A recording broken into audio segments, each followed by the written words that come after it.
Peace and blessings to the chosen and Shalom. First and foremost, all praises, glory, and honor to Yahweh Shem Shai. Double honors to the elders and apostles of Great Millstone. Salutations to Akim, pushing this truth with sincerity and charity.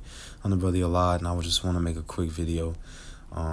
Forgive me, I have to put my phone on airplane mode and do not disturb because I am constantly getting called, and most of them are spam calls.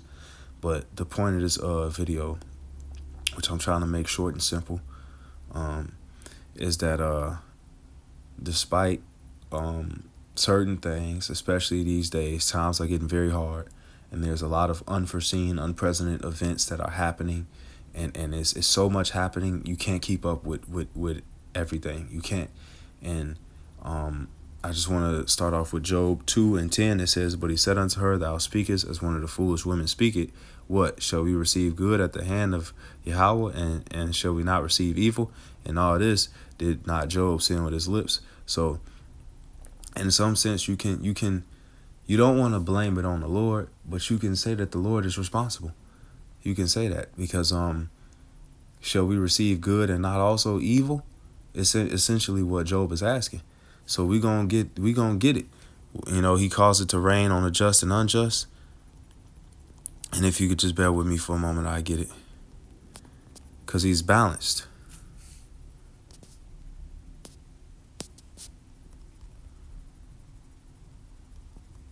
If I can get it. If not, I'll let it go. But I'm just quoting that scripture. Matthew 5:45, that ye may be the children of your Father which is in heaven, for he maketh his sun arise on the evil and the good, and send it rain upon the just and unjust. So, yeah, he do good and evil to all people, you know.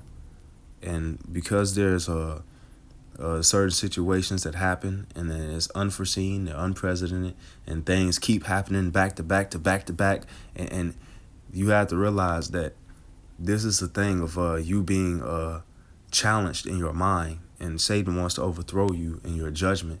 Satan wants you to crash out. So that's why you have to remember the Lord and think about what the Lord will have you do, and relax and don't be emotional. Proverbs 4:23.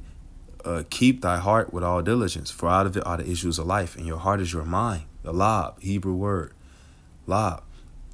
And it says that for out of it are the issues of life. So if you do things while you're not thinking the right way, you see what I'm saying? They talk about how how a certain mind is what's it, like a city without walls? I can find it. Give me a second. Give me a chance.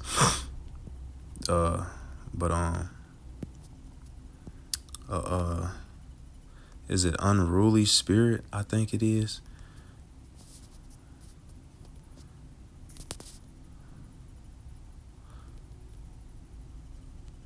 This is one of them. Proverbs 25:28. He that had no rule over his own spirit is like a city that is broken down and without walls. So you don't want to be vulnerable to being a crash out or something of that nature. You don't want to be vulnerable and letting emotion over persuade you. You see, when a series of events are just constantly happening to you back to back, and it's nothing you could really do. But you can rejoice in knowing the truth, and that the Lord is making something happen. You know, that there is something happening here, that there is life-changing events that could happen for your benefit, for your blessing, for your good. And you don't want to see every loss as a loss. You want to see it as a lesson or a deterrent from danger. You want to be appreciative in a way it is manner. And Sirach, also known as Ecclesiasticus 26:4, whether a man be rich or poor, if he have a good heart toward the Lord, he shall at all times rejoice with a cheerful countenance. So at all times, whether you high or low, whether you rich or poor, whether you down or you up, whether you going through the Job situation, you receiving hell back to back to back, this thing, that thing. It's so much so that people say shit happens. People say that things happen. And we have many proverbs among our people. If it ain't one thing, it's another.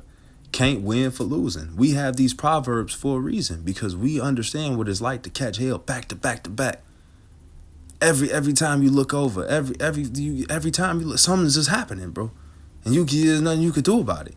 It's completely out of your control. And now there's some things that you can do better, and you acknowledge and you say, okay, this is my fault. Okay, I could have did this better. Oh, this is my fault. Okay, I could did that better. But at some point, you just gotta really look around your surroundings. Like, nah, bro, this is more than me altogether. The bigger picture. I didn't control the weather today. I didn't cause it to rain today. Neither did I cause the road to be blocked. How is it my fault if a road is blocked off? So you can't blame yourself for every single thing, but there are certain things that you work on. Nevertheless, you don't want to be in your head too much, and that's why I'm trying to focus this on keeping your heart, bro. Keep your mind, bro. If you have to separate yourself from a situation, go step out, take a few breaths so you don't crash out. Do that. Take a walk, bro. Go by yourself. Take a walk. Man, I was just tripping. Or, man, glad I ain't do whatever. Just think about things. And if you have to just separate yourself from an environment of pressure or something for a couple seconds, a minute, take a walk, bro. Really, take a walk. You don't know how much good that could do for you to take your time away, to step away and breathe. You see what I'm saying? But I'm really big on that. Keep your mind intact, because there's a lot of people out here that's walking on their last straw. And with these people, you wanna what they talk about, quell the fire. I'm trying to think about the precept. It's a scripture that talks about how it has to do with strife, but when your words, like your verbiage, how you can quell a fire with soft words. I think maybe it's the soft tongue scripture, but I'll get that one in. It might be that one. A soft answer. I mean, it might be that scripture. This ain't the one I want. But it's close enough. Proverbs 15:1. A soft answer turn away wrath, but grievous words stir up anger. Because you can either add to the fire or you can quench the fire with your words. You can get into strife with some of these people, and these people roll raging. They out here on their last straw, meaning one last bad thing, and they're gonna do something very unprecedented, very uncertain, very wild. Okay. And sometimes we have to run into these people, and the best thing to do is say, I'm sorry, my bad. No, you go first. No, oh, you have a good day. Try to use a very less agitating verbiage,